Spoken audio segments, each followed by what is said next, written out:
Pardon the delay, boys and girls. Welcome to the Griffin's Nest. Glad to have you back. This is Miss Mithril, your hostess, and I am excited about today's last day of our math inquiries. With my mouth, I'll be saying these words to teach you about how to see things from a different perspective in math. Now you might be asking yourself, what kind of things are we going to be seeing from a different perspective? A lot of it has to do with shapes. Did you know that if you change the way you see one shape, it can sometimes look like something else? I'll give you an example. Do you remember how at the beginning of the week, we had those M&Ms, and I showed you that big circle that had the letter M on it. Do you remember what happened when I turned it upside down? It turned into something else. Like here, what letter do you see? The letter E? Yeah. If I turn it this way, it turns into that M. How about this way? It's not a letter anymore, but now it's a 3. It's a number 3. And one more time, turns into a W. And you know what? I definitely learned something from the beginning of the week when I was wolfing down those delicious candies. You know, the ones that I ended up sharing with Auntie. I learned something. This time I'm going to take the same amount. How many pieces did I have before? Do you remember? 4. No more than 4. You have 4. And remember throughout the show, I was wishing I still had some, but I was so focused on how delicious they all tasted together that I only had them for just a few seconds. Well, this time, I'm going to be smart about it. Here's a blue one. I've eaten 1. How many do I have left? 3. And I'm going to put them right there to eat for later. Enjoy the taste now and still have some left over for later. And guess what? It's still going to be the same amount. That is the power of fraction. Instead of sharing it in this case, though, I'm taking a little bit and having it throughout the show. And I should be done by the end of the show. I'll stop and have one 4 times. All right. Now, on to the schedule. Actually, no. It's time. Get ready for time. Get ready for time. Getting ready for time. Getting ready for time. Ready? Had a little bit of a late start to the shoe. But better late than never, I always say. So as we all know, the small hand is red. And what number is it on? 10. Yep. So that's why we've written number 10 at the bottom in red. So, but right now it's 19. If we're doing our 5 times table, 5, 10, 15. 5, 10, 15. Up here at 3, just move it down just a little ways to get to that 19.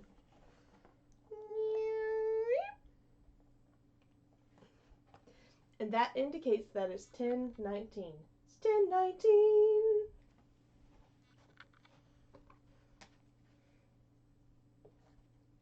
To make a 19, we simply add a 1 and a 9 together. 10, 19. Alright, and that's time. Alrighty, moving on. What's next? I know we're still getting used to this new little setup and schedule. Oh, I didn't introduce this. This is my teacher stick. You ever seen your teacher with one of these? I use this to point at things that are far away. Usually if I'm sitting at circle time with a large group of the kids and there's a board that's a little far away from me, I'll just boop. Look at this gorgeous picture here, friends. You see that gorgeous piece of wood down there at the front? That happy little cluster of wood just sitting there rotting away, enjoying the view. And look at all these trees. It looks like they're kind of guarding that big rock formation. Right? Can't you picture this blue-shirted hiker guy just climbing his way up? Hopefully he's got enough stamina for it. And look at these gorgeous fog-encrusted mountains in the distance. Oh, I love this thing.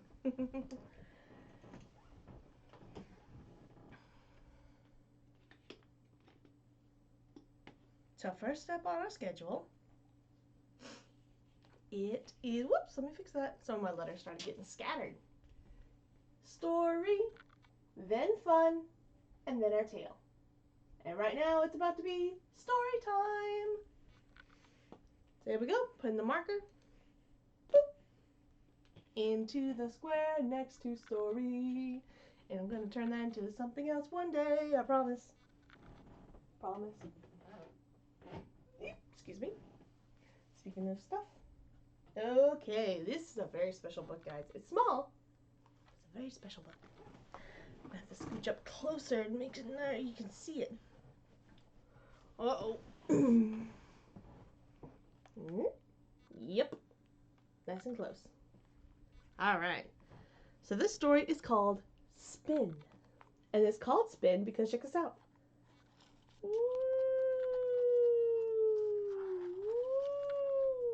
Well, the image inside on each page turns into something else when you turn it. What do you see now? You see a bird? Or do you? What is it now? It looks like a very mystical, regal-looking fish, doesn't it? I hope you enjoy this as much as I have. Oh, hold on. Okay, start it this way. What you see? Yeah. How does a squirrel turn into a horse and back again with the simple turn of a wheel? This book is filled with exciting animals that flip, spin, and twirl into something entirely unexpected. So get ready to dive into a world of illusions like none you've ever seen before. Ready, set, spin. You can see that squirrel turn into a horse?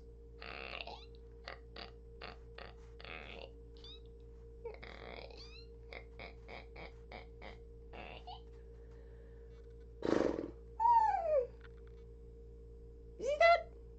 I can change back again. Spinning that wheel.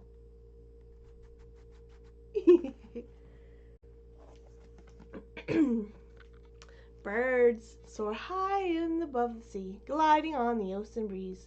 Fish swim in the waves below. Pull the tab and watch them go. Oh, isn't that a little fellow we saw at the beginning? Whoop. Yep. Whoop. Whoop.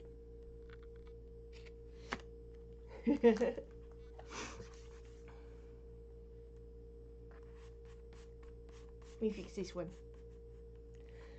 Cow lays her head down to rest. She knows which rock she likes the best. Owl glides across the sky. Woo, woo, woo. Spin the wheel and watch him fly. Woo, woo, woo. Woo, woo, woo. Pretty nifty, huh?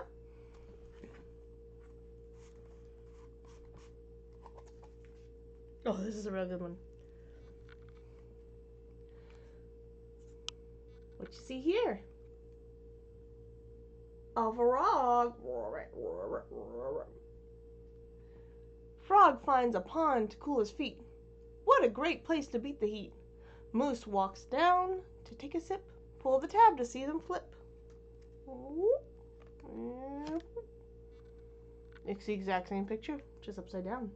Now it's a moose's head. You see the moose? It's a big, great, powerful antlers. They kind of sound like a cow.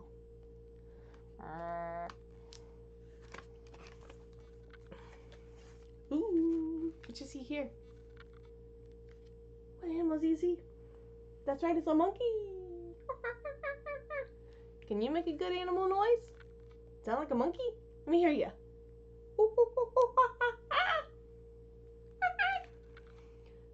wings high up in the tree.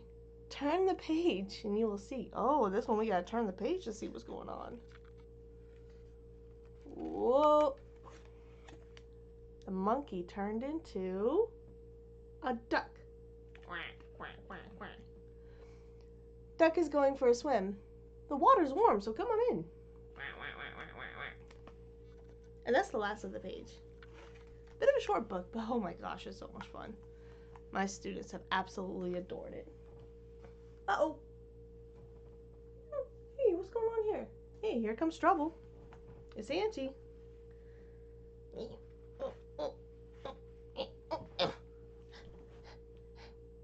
That was an awesome book. I loved it. My favorite part was the part when all the animals appeared. That was like on every page. Yeah, it absolutely was. So how are you doing, Auntie? I'm doing just well. Hey, friends, how you doing? Hope you're doing all right, cheer. Yeah. So what's today's activity? Oh, we're going to be putting bubblegums into a jar. Real bubblegums? Oh, because the other day you gave me that delicious piece of candy and, it's not real bubblegum. Oh, just pretend. That's just as well. Just as well. All right, that's cool. That's cool. Well, before we move on, can I take a look at one more picture in there real quick? Which picture did you want to see?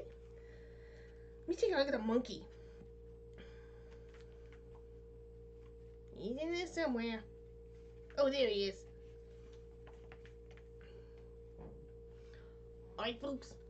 This is what's called the duck face monkeys. Can you say duck face monkeys? I don't think that's a real thing. You're on the illusion. Duck face monkeys. Or, as some like to call it, the monkeys. Duckish faces. Quack, quack. I can make those silly animal noises too. What kind of animal noises do you like to make? Can I hear your favorite animal noises? That was great! I loved it, especially the squeal. Is that all? Yeah, that's it. Okay, so we're gonna move on now with it? Yeah, we're gonna move on. Alright, so we're gonna set up real quick, friends. And then when we come right back, we'll be ready to put those bubble gums into a jar together. Gonna be some counting and a lot of fun, I think. See you in just a minute. Bye-bye! See you in a minute.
Oh, the bubblegum piece is there. Oh, I like it.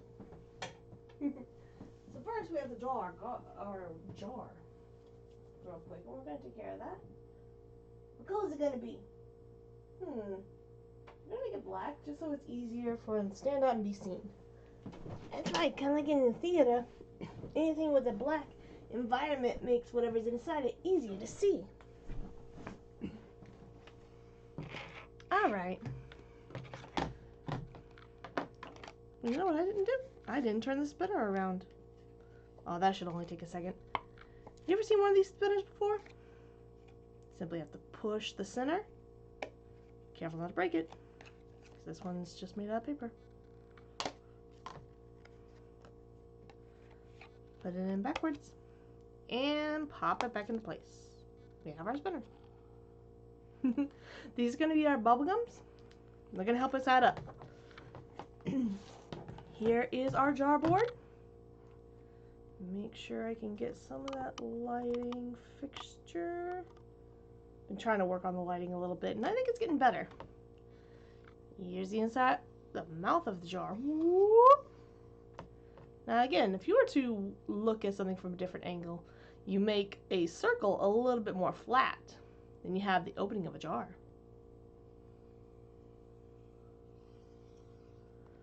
Starting to look a little bit like a beaker. And there's our jar. Okay, our goal is to fit 10 pieces of bubblegum in it. That reminds me of a song I used to sing when I was little. Maybe you know this one. Bubblegum, bubblegum in a dish. How many pieces do you wish? Oh, I remember that song. So you sing that song to help you decide who's going to go first in a game. Like if you're outside playing tag or hide and seek. That's right. And whoever's got the pieces of bubblegum left over with their hands gets to go first. Or who is it? That's right, that's right. Okay, so the magic number we're going to have here is 10. We want to have 10 pieces of bubblegum in this dish. Oh, I mean jar. So there we go. I drew the number 10. We're going to see how many spins it takes us to get to 10. As you can see here, one side has 1 bubblegum, another has 2, and this other one has 3. Well, those look more like soap bubbles. Yeah, they are bubbles. We're just going to pretend they're bubblegum balls this time. Oh, yeah, right. Gotcha. Imagination. All right. So think to yourself for just a minute. How many times do you think we're going to have to spin to get 10 pieces of bubblegum? Take your time and think about it for a minute. Do, do, do, do, do, do, do, do, do, do, do, do, do, do, do,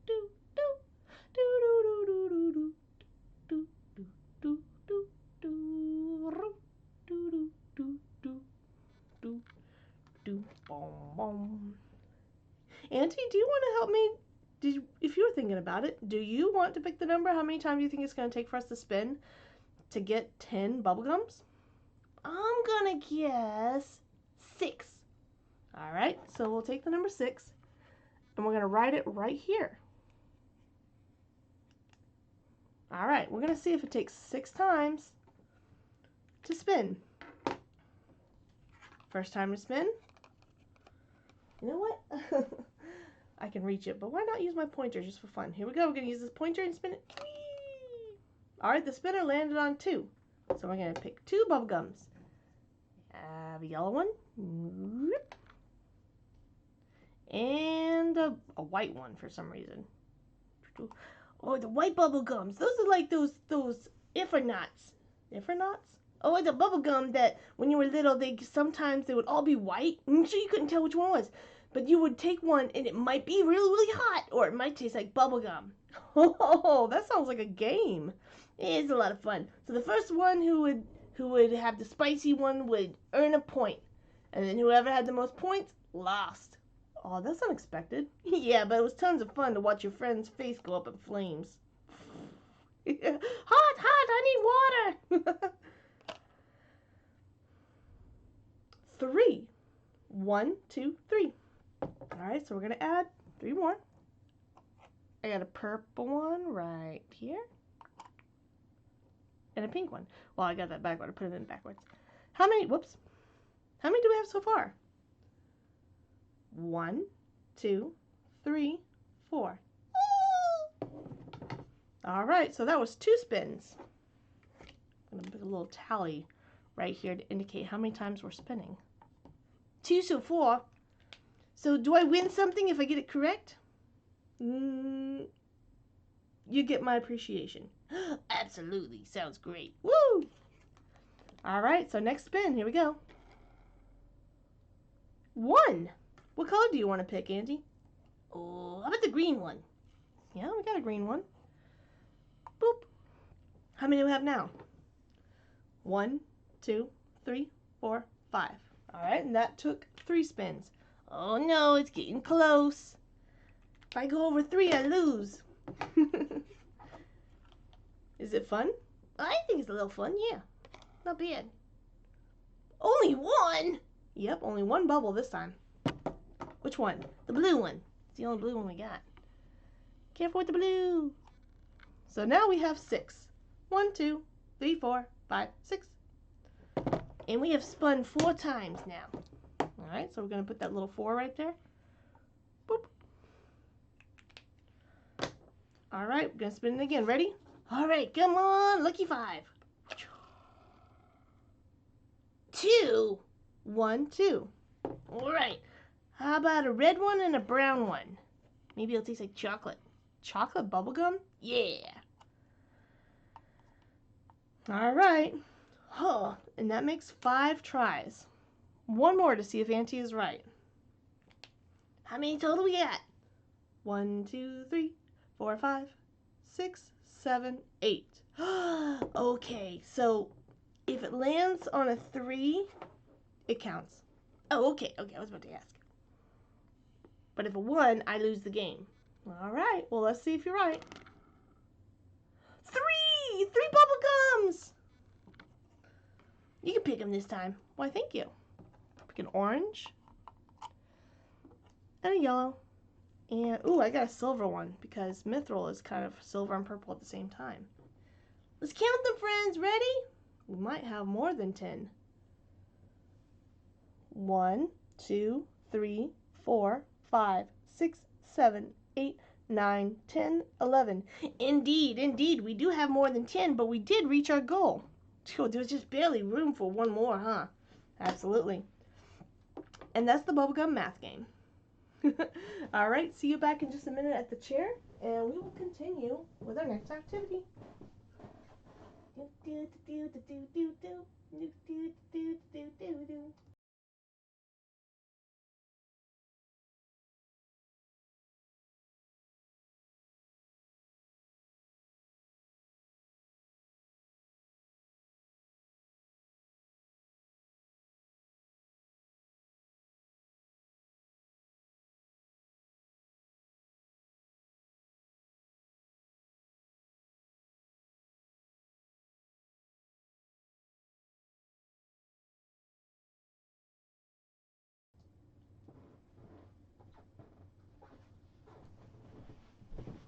I think this calls for a celebration. I do too. More candy? More candy. How many pieces did you have left? 3. Hey. Maybe if we say it together, we can encourage her to share. On the count of 3, we're going to say, please share. 1, 2, 3. Please share. I don't think you said it loud enough. Say it with us. 1, 2, 3. Please share. I can share. Thank you for asking so nicely. Which color would you like? Oh, I'll take the yellow one. Darn. That's okay. You can have it next time. That sounds good to me. Ready? Look at that. Because I waited with my candy, I had enough to share with Auntie. I'll have one. I got 1 left. I'm going to save it for later. Can I what?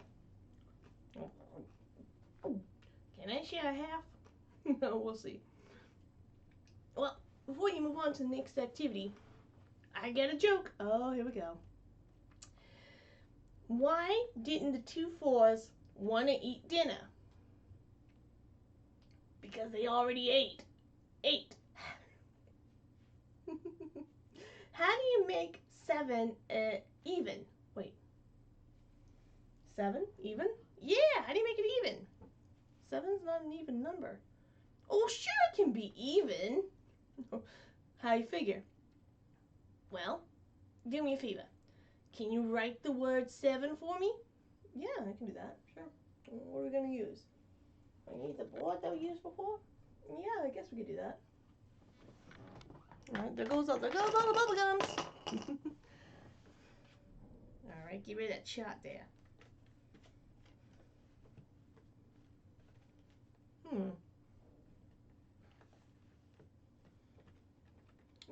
You know what? Let me go get you the cleaner. The cleaner? Yeah, I'm going to do that.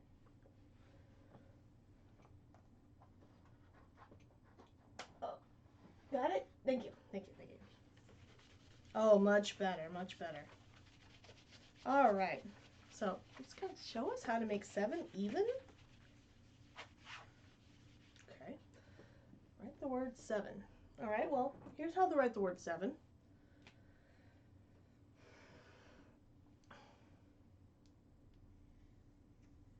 S E V E N. Alright, so that's the word 7. Alright, Mr. Auntie, how are we going to make that even? Take out the S. Are you serious? Yeah, take out the S.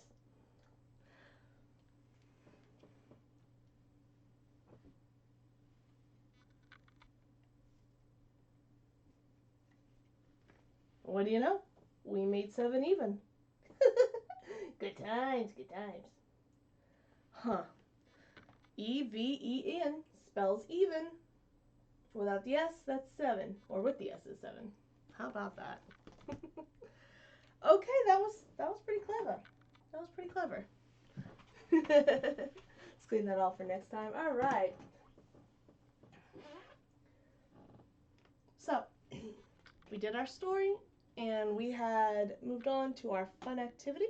Let's move that up there. We're going to give it 2 checks this time because we didn't do it earlier after we did the story. Just got so excited I had to move on to the next thing. So you ready to give me 2 check marks? Ready? Get those check fingers ready. 1, 2, 3, and check. There goes story. 1, 2, and 3, and check. Thank you very much. Appreciate your help. Tally mark goes down to tail because it is time for our folk tale.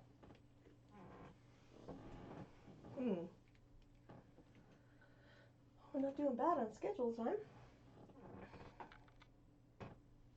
Alrighty, here's our book. And today's story. Here we go. Oh.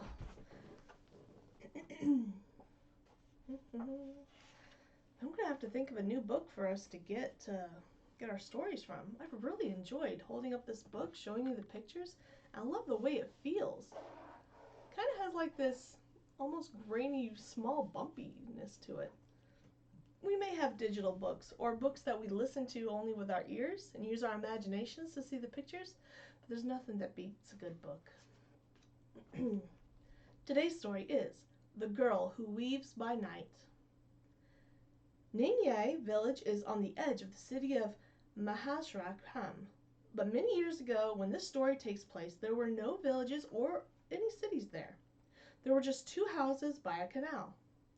In one house lived a mother and her son, Jum. In the other house lived a father and his daughter, Yai. For longer than anyone could remember, both families had worked together caring for their farms. And when Jum and Yai grew up, they got married. Jum and Yai built a new house on the canal between the houses of their parents and lived there very happily together. One day, when they had been married for several months, Jum said to his wife, "I must go to Konjane to see if I can buy some cattle for our farm. I will be gone for several days. If you need any help, my mother will be glad to come over." "Thank you, Jum," Yai replied, "but I think I'll do all right alone." However, Jum was not certain. He did not want anything to happen to his wife while he was away. So he went to his mother and said, "While I'm gone, Please watch Yai and make sure nothing happens to her." Then June asked the same thing of Yai's father. Both parents were more than glad to agree. Although Yai did not like to be alone without June, she was happy. Since they had been married, she had wanted to weave some silk for him. Now she would have the chance, and it would be a wonderful surprise. On the night after June had left, his mother heard a noise coming from June's room. She looked out of her window and saw a light coming from Yai's room.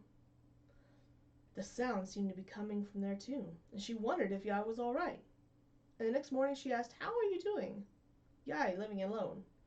"Fine," Yai replied. "And what have you been doing?" "Nothing," Yai replied. "I did nothing." June's mother did not believe her.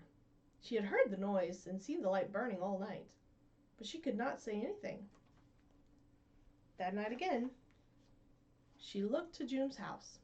Again, she heard the noise and saw the light coming from Yai's room. The next morning, she asked Yai the same question, and Yai replied, "I did nothing."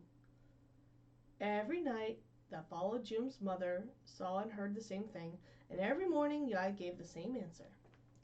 June's mother did not know what to do or what to believe.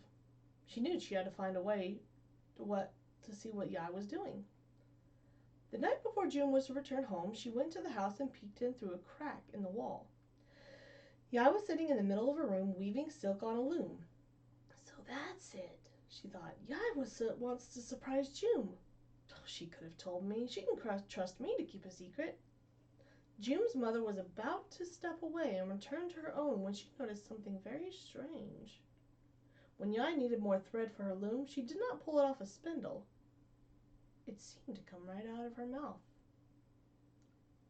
June's mother looked at the thread carefully. It looked like silver and gold. It was no ordinary thread. This was too much. She shouted, "Yai! What on earth are you doing?" Suddenly, Yai's room was dark. The sound of the loom stopped. No matter how hard she tried, June's mother could not get Yai to leave her room. She returned home thoroughly confused by what she had seen. For the remainder of the night, there was not a light on or a sound from June's house. The next morning, very early, June returned home. As he was walking past his mother's house, she called him in. "For the last week," she began, "while you have been gone, Yai's father and I have been watching your wife carefully to make sure there was nothing she needed. We have both agreed that she has done very well, but there is one thing I have told no one." June was anxious to see his wife, and he said, "Can you tell me this this afternoon?" "No, you must know it now," she answered.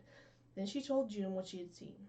Every night there was a light in Yai's room, but when I asked her she had been doing, she would not tell me. "Last night I went into your house and I saw Yai weaving silk. The loom was in her room all night. Every night she was weaving, but the thread she used did not come from off a spindle. It came out of her mouth, and it was not silk, it was silver and gold. June, you must be very careful. Yai is a witch." June did not know whether to believe his mother or not. He ran to his house quickly, but Yai was not there. He ran under the house, where Yai's loom had been kept since he had built it. It was not there. Again he ran into his house and into Yai's room. She was not there, and all he could find was the shuttle of the loom. What could this mean? Can it be that Yai is really a witch? June began to wonder. How will I find out? That afternoon, Yai returned home. June asked her, "Yai, what did you do while I was gone?" "Nothing but take care of our house." "What did you do in the evenings?" Yai looked angrily at June, and she refused to answer. June thought, my mother must be right. Yai is a witch. And after several minutes of silence, he said, "You will not answer my questions, and you have lied to my mother. I can no longer believe or love you. You have to leave this house, and I never want to see you again."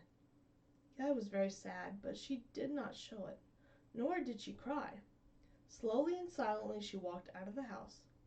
All afternoon long she walked into the fields by the canal, near the houses, but she would not speak to anyone. That night she went to a little pool in the canal and she jumped into it and drowned. Yai's father wasted no time in seeking out the young man. "You have killed my daughter," he said. "You would not trust her. You believe your mother more than your wife. Yai was faithful to you, but you were not faithful to her. Now she is dead because of you." With that, Yai's father left and was never seen again. June returned to his house. He was sad and confused.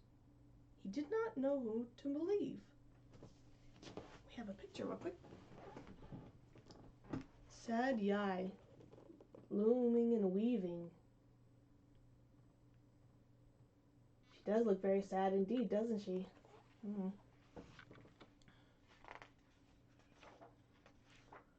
Once more, he entered Yai's room. This time, even the shuttle of the loom had disappeared. He looked everywhere, but he found no trace of it. Then he thought, if Yai was weaving, there would be some cloth somewhere. He looked throughout his house and that which had been Yai's father's, but he could not find any. June was lonely and worried. He could not decide if Yai had been a witch or not. The days passed and the weeks. The planting season came and went, but June did nothing. He could not work. Day and night he walked in the fields by the canal near the houses. On moonlit night, June walked past the pool in which Yai had drowned. He looked into the pool, and it seemed as if Yai was weaving in the pool. June ran to get the people who were now living at Yai's father's house. When they looked into the pool, they saw exactly the same thing. No one knew what to believe. Every moonlit night, they could see Yai weaving in the waters of the pool, but by day they found nothing in the pool but leaves, branches from trees, and a few fish. Gradually, June changed. He no longer worried. He found a new wife whom he loved dearly, and he was happy. Within a few years, he was a wealthy farmer with several children. It was not long before they had heard the story of their father's first wife. The pool was named after Yai. It's called Yai's Pool, or in Thai, Good Nang Yai. And the village which grew around the pool was also named after her. Today, if you go to the pool on a moonlit night, you can see Yai weaving too. Where do you think Yai really was? June said he knew, but he refused to tell a soul, even his children. Ooh. Wow, that story had me curious of where it was going. To think. Just give me 1 second.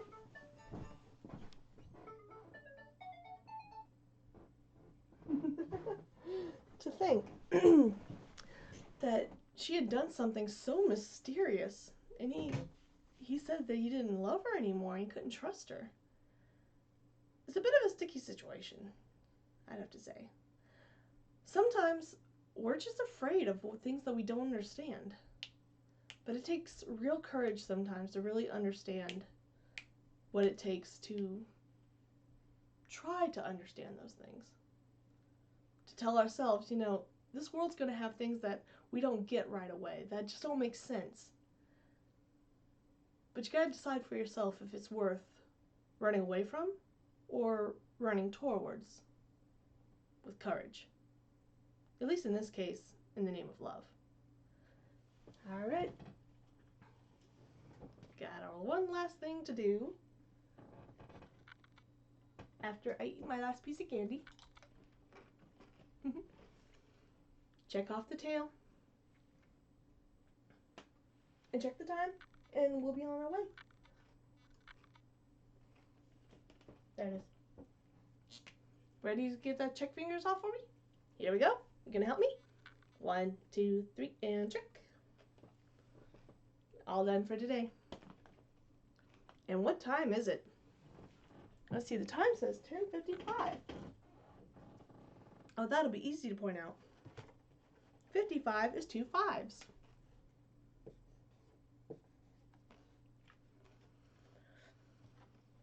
And if you look here, on those little numbers again, the number 55 is right there over the 11.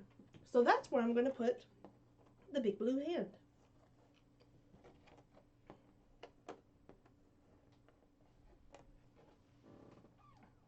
And that's the time for 10:55. I hope you friends have a glorious weekend. Remember to always be washing your hands.